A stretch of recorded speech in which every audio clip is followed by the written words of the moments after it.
¿Has pensado cuántos han pensado la misma idea que tú? Estamos de vuelta con Nueva Mente por Tele 13 Radio.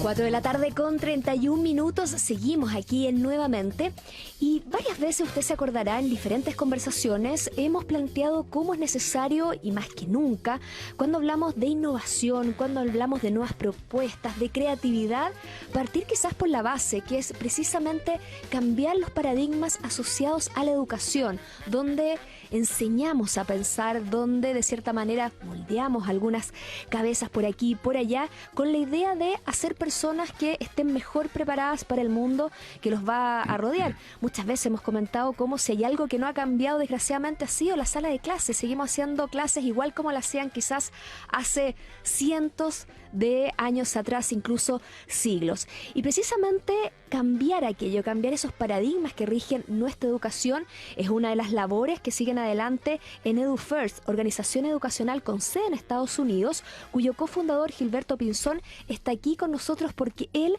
desde hace ya algunos años está trabajando con instituciones educacionales chilenas, con colegios precisamente para cambiar la cultura de pensamiento. Gilberto, ¿qué tal? Muy buenas tardes, gracias por estar aquí con nosotros. Gracias, Macarena, un gusto para mí estar acá.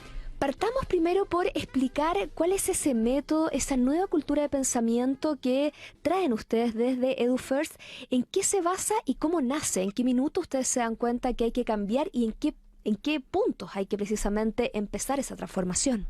Bueno, la idea de generar un nuevo modelo nace de un poco ser educadores, aun cuando yo soy cirujano maxilofacial, he sido profesor universitario durante muchísimo tiempo y mi esposa es educadora y hemos estado involucrados en la educación durante mucho tiempo. El tema pasa por que nos dimos cuenta que el modelo educativo seguía fundamentado en los mismos principios donde los docentes, los profesores daban clase y los estudiantes tenían poca participación, únicamente estaban de forma pasiva, tomando notas y escuchando al docente. Y nos fuimos de alguna manera poco a poco vinculando al estudio y al análisis y a la reflexión de qué era lo que funcionaba en educación, de qué era lo que servía en educación, de qué nos estaban diciendo las nuevas ciencias, la neurociencia, de qué estaban haciendo universidades importantes alrededor del mundo, como la Universidad de Harvard y el Proyecto Cero. Y de alguna manera dijimos, la educación requiere un cambio fundamental. No encontrábamos necesariamente algo que nos diera una respuesta y de esta manera comenzamos a buscar y terminamos de alguna manera construyendo un modelo que creemos y digamos es el que estamos compartiendo en muchos países del mundo, creemos ayuda a la transformación profunda que requiere la educación. ¿Cuáles son las bases de ese modelo? Las bases de ese modelo son, primero, tenemos que retomar el objetivo fundamental de la educación, que es desarrollar a un ser humano. De alguna manera la educación ha perdido el foco en desarrollar un ser humano. O sea, nos hemos vuelto extremadamente academicistas. Estamos muy preocupados por las pruebas de estado, estamos muy preocupados por las pruebas estandarizadas. Es entendible, los padres queremos que nuestros hijos entren a las universidades, etcétera, pero los colegios se han enfocado tanto en eso que hemos dejado de lado al ser humano. Entonces, la propuesta nuestra, que es el modelo VES, busca desarrollar un individuo que tenga un balance, un equilibrio en su vida, que busque un propósito y un sentido en lo que hace todos los días y desarrolle la sabiduría, que para nosotros es el agregar valor en cada situación. Entonces, por un lado, nuestro modelo está enfocado en el desarrollo del ser humano y por el otro lado, desde el punto de vista de aprendizaje, hemos detectado y encontrado que la gran mayoría de los procesos de aprendizaje que se dan en los colegios están enfocados mayormente en la memorización. Entonces, nuestro modelo lo que ha encontrado es que podemos utilizar el pensamiento como una estrategia pedagógica para lograr la comprensión. Digamos, la Universidad de Harvard y el Proyecto Cero de la Universidad de Harvard nos dice que para aprender necesitamos comprender, y para poder comprender necesitamos generar unos procesos mentales que nos ayudan a llegar a esa comprensión. Entonces, nosotros, a través de diferentes herramientas y estrategias que se promueven en el aula de clase, que las aprenden los docentes y que son prácticas, los docentes abordan los diferentes temas de contenidos académicos, pero con una estrategia diferente, que es primero darle la posibilidad al estudiante que tenga que sea participativo, que se apropie de su propio proceso de aprendizaje y que tenga una participación activa. Entonces, el estudiante, con las estrategias que le da el docente, desarrolla unos procesos mentales. En algunos de ellos se usan estrategias como las rutinas de pensamiento o los mapas de pensamiento, que ayudan entonces en ese aprendizaje. Estamos con Gilberto Pinzón, cofundador de EduFirst, organización educacional con sede en Estados Unidos, que está implementando aquí en varios colegios chilenos precisamente un nuevo método de aprendizaje. Gilberto, en la práctica, por ejemplo, ¿cómo se lleva a cabo, ves? Es decir, por ejemplo, en una clase normal y corriente, ¿cambia la disposición del aula? ¿Cambia la manera de presentar las materias? ¿Eventualmente cambian también las mallas curriculares? ¿Se mezclan algunos temarios? En la práctica, ¿cómo se ve? ¿Cómo el día a día es en una clase que aplica un método así? Sí, lo primero que vas a ver si entras en un aula de clase donde estamos implementando BES, lo primero que vas a ver es que hay una disposición diferente del aula. Nosotros trabajamos colaborativamente, los estudiantes trabajan en grupos. ¿Mantiene la figura del profesor? Se mantiene la figura del profesor, lo que pasa es que se cambian los roles. El docente, el profesor, cambia su rol, no es un rol donde habla el 80 o el 90% del tiempo. Es un rol donde el docente obviamente sabe hacia dónde quiere llegar desde el punto de vista de desarrollo y aprendizaje de contenidos y desarrollo de destrezas y habilidades, pero el docente, en su planificación, permite que los estudiantes participen. Es importante que los estudiantes participen. Entonces, en el aula de clase que vas a ver un docente que propone, que desafía a los estudiantes, que guía los procesos de aprendizaje, pero él no es el protagonista. El protagonista en un aula de clase donde se implementa BES es el aprendiz, es el estudiante. El estudiante es el que tiene la posibilidad, la oportunidad de abordar el tema, cualquiera que se esté trabajando, sea en matemáticas, sea en biología, sea en química, sea en historia, sea en inglés, lo que sea. El estudiante tiene la posibilidad de abordar el tema de aprendizaje, pero tomando una participación activa y utilizando este conjunto de herramientas y estrategias que le permiten ir generando y construyendo el aprendizaje. ¿Y este aprendizaje sigue siendo aprendizaje individual o es más bien un aprendizaje colectivo? ¿Sigue habiendo tareas, deberes para la casa, pruebas existen aún, o cambia todo lo que implica un aprendizaje tradicional? Primero, definitivamente hay muchos elementos del aprendizaje tradicional que cambian. Ya hablé de uno de ellos, que es el rol del docente y el rol de los estudiantes. Otros elementos fundamentales que cambian también y que terminarán cambiando es la forma como se evalúa. Hoy por hoy la evaluación está más enfocada hacia los resultados que se miden en unos momentos determinados en la trayectoria del año o el transcurso del año. En esto se hace una evaluación que se conoce como evaluación formativa, y es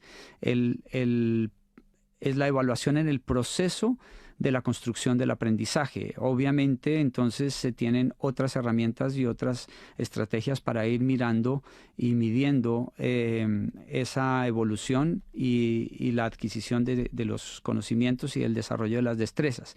Muchas veces en los colegios, eso es otro elemento que va por fuera del aprendizaje que hasta ahora ha sido tradicional.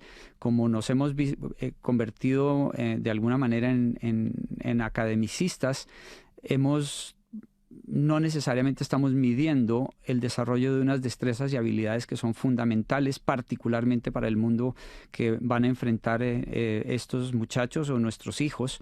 Es un mundo cambiante, es un mundo que requiere aprender a aprender muy rápido, ser muy ágil en ese proceso de aprendizaje, y entonces los estudiantes van desarrollando estas habilidades y destrezas, habilidades de pensamiento, habilidades, disposiciones de pensamiento. Hablamos también de hábitos mentales que se desarrollan. ¿Son los hábitos mentales? Los hábitos mentales son, un hábito mental es un proceso que se lleva en nuestra mente y que es el resultado de construir una forma especial, inconsciente, de generar un comportamiento que tiene sus orígenes y su esencia en la mente. Por ejemplo, todos nosotros hemos desarrollado de alguna manera un hábito mental.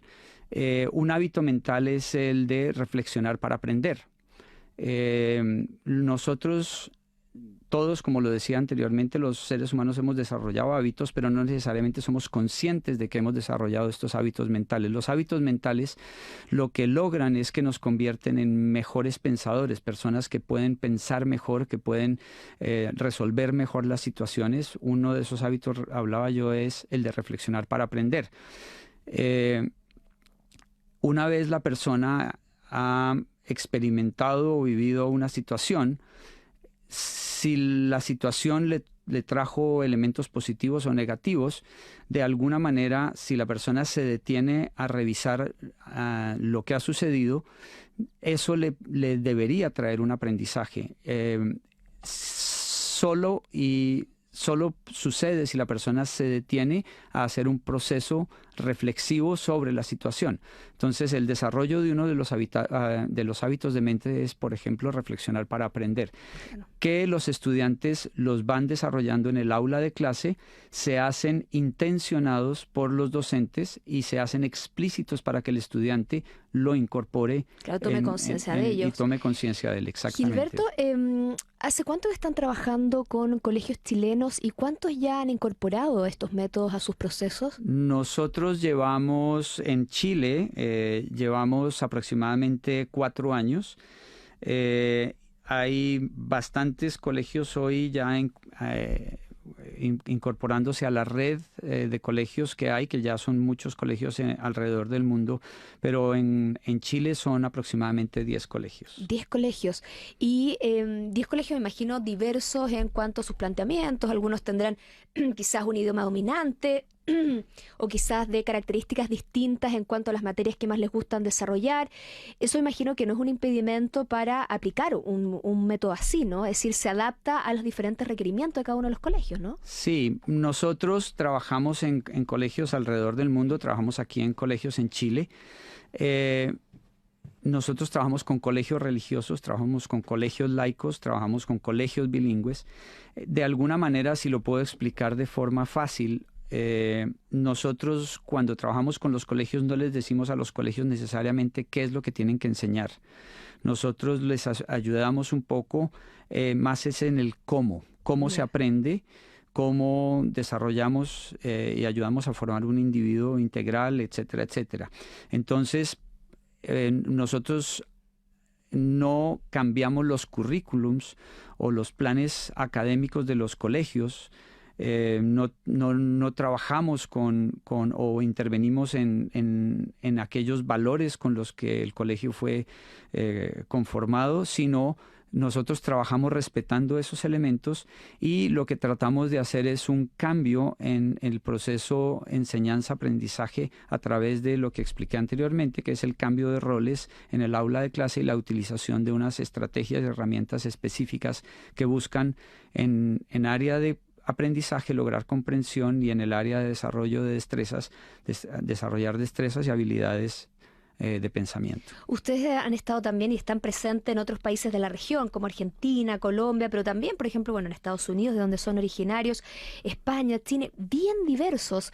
Cuando ustedes llegan a Chile, ¿cuáles han sido las particularidades de la adaptación del método a la idiosincrasia, a la manera como tenemos de enseñar? Porque finalmente cada país tiene el sistema educacional adaptado muchas veces a lo que son, a su historia. ¿Qué cosas les ha llamado la atención al momento de tener que aplicar precisamente este método aquí en Chile? Pues realmente, Macarena, para serte sincero, todos los colegios y los sistemas educativos alrededor del mundo en general, no todos, pero en general, un gran porcentaje de ellos están enfrentando exactamente los mismos problemas. Cuando uno llega a Colombia o uno llega a España o cuando uno llega a Perú o a Chile o a Argentina, tenemos esta idea de que nosotros somos particulares, de Claro. que el modelo nuestro es diferente a los de los demás y que los desafíos nuestros son diferentes a los demás. Todos los colegios alrededor del mundo con los que estamos trabajando más o menos enfrentan los mismos problemas. Tenemos el mismo modelo educativo tradicional del profesor al frente, del estudiante memorizando, de las tareas, del libro, etcétera, etcétera. Entonces, para serte sincero, no hay una diferencia particular en lo que se refiere al trabajo con los colegios en Chile. Yo diría que todos enfrentamos de alguna manera los mismos retos.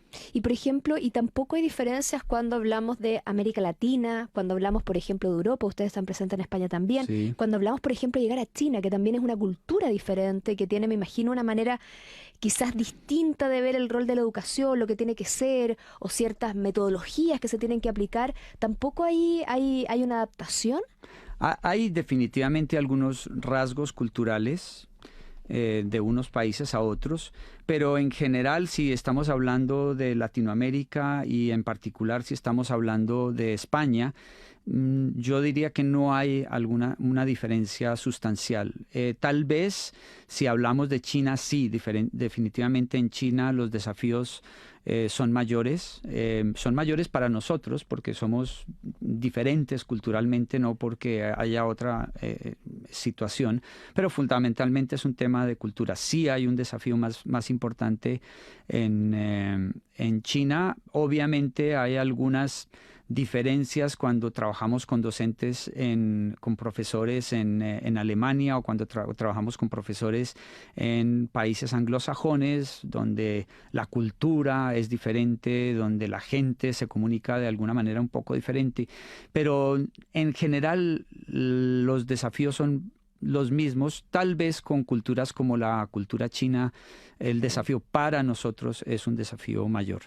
Gilberto, en este minuto usted está aquí de visita en Chile. ¿En qué etapa ahora qué etapa van a iniciar precisamente la aplicación de BES en Chile? ¿Es quizás pasar a algo más complejo, ampliarla, llevarlas a otras áreas? ¿En qué minuto están? Bueno, el proceso, nosotros como operadores de centros educativos que somos, nos hemos dado cuenta que el proceso de cambio y transformación no se da de la noche a la mañana, particularmente un proceso profundo, que es el que requiere la educación. La educación no requiere un cambio pequeño, requiere un cambio profundo. El cambio profundo toma tiempo, no se logra de la noche a la mañana y es un proceso. Entonces nosotros trabajamos en periodos de 5 años. Es lo que hemos encontrado nosotros que es lo mínimo que funciona, un periodo de aproximadamente 4 o 5 años. Claro, y hemos estructurado un proceso que está conformado por 5 talleres. Cada uno de estos talleres se llama BES 1, 2, 3, 4, 5. Cada uno se da más o menos uno cada año, dependiendo del colegio y la situación. Y otro elemento es el acompañamiento a la transformación. Los colegios de alguna manera hacen mucho formaciones, capacitaciones que no generan cambio, y fundamentalmente esto se da porque no hay acompañamiento. Entonces, en Chile hay colegios que comenzaron hace 3 o 4 años, como el Colegio Manquehue, que va muy adelantado, muy avanzado en muchos de estos temas. También el Colegio Notre Dame, pero hay otros colegios que recién están incorporándose a la red, y obviamente ellos van en un proceso diferente. Cada colegio, dependiendo del tiempo que lleve, va en un proceso diferente que va de la mano con en qué momento de ese entrenamiento, capacitación y acompañamiento están. Gilberto Pinzón, cofundador de EduFirst. Gilberto, muchísimas gracias por venir acá nuevamente Macarena, a contarnos, por favor, en lo que se refiere precisamente a ese modelo que están impulsando aquí en nuestro país. Ha sido todo un placer. Mil gracias, Macarena. Gracias a ustedes. Ideas simples que sorprenden al mundo. Estás en Nueva Mente por Tele 13 Radio. Y nosotros lo dejamos hasta aquí. Volvemos mañana a las 3 de la tarde con más Nuevamente, más innovación, emprendimiento, ciencia, tecnología, tendencias, ciudad, tantas cosas que nos interesan a las mentes inquietas. Ahora viene Consuelo Solar y Modo Podcast. Que tenga una muy buena tarde. Nuevamente fue presentado por Ellos la Hicieron. Nuevo docu en Canal 13. Cerramos el programa, pero las mentes siguen inquietas. Mañana volvemos con más y nuevas ideas para crear y mirar la actualidad. Mañana vuelve Nuevamente por Tele 13 Radio. En Tele 13 Radio es hora de escucharnos. 7 minutos para las 5. ¿Cuánto nos sirve una noticia sin distintos puntos de vista? De lunes a viernes, Iván Valenzuela hace espacio en Mesa Central para compartir con nuestro destacado set de columnistas que debaten de actualidad y política. Alfredo Yoñán, Gloria de la Fuente, Francisco José Covarrubias, Cristian Bofil, Rafael Berguán, Nicolás Grau, Cristóbal Belolio, Patricia Politzer, Daniel Mansuy y la participación especial de Quique Mujica. Ya lo sabes, de lunes a viernes, desde las 7 de la mañana en Mesa Central, por Tele 13 Radio. 3 años.